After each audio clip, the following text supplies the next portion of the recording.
जय हो सतनाम, जय हो सतनाम, गूंजे बाबा जी के परमानाम। सत्य के ज्योत जले जगमा, गुरु घासीदास के महान नाम।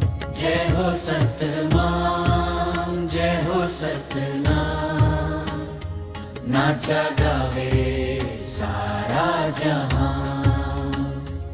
अंधियार में जोत जलाए के, बाबा बढ़ा इस सत के परमान।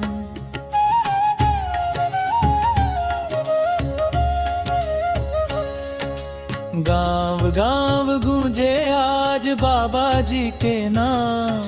सतनाम के ज्योत जले बढ़े बाबा के परमान। झूठ कपट ला छोड़ दे मन खे बन इंसान। गुरु घासीदास कहीं न हवे सत ही असली पहचान। जय हो सतनाम, जय हो सतनाम, बाबा जी के बढ़त है परमान। अंधियार माँ दुनिया जोत जगाए, सत के रास्ता बताए भगवान।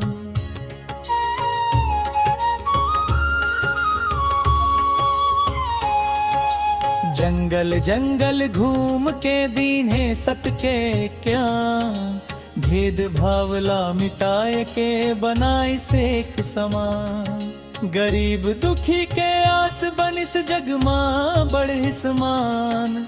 सतनाम के झंडा लहराए ही बाबा के परमान।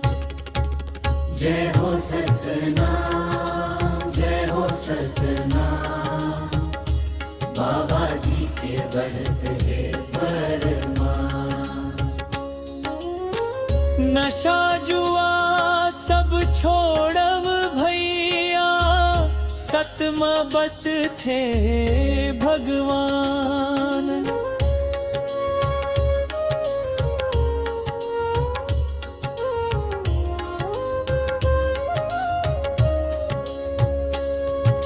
सादा जीवन सच्चा रास्ता यही बाबा के बात। सतनाम के ज्योत जला के कर दे मन उजियात।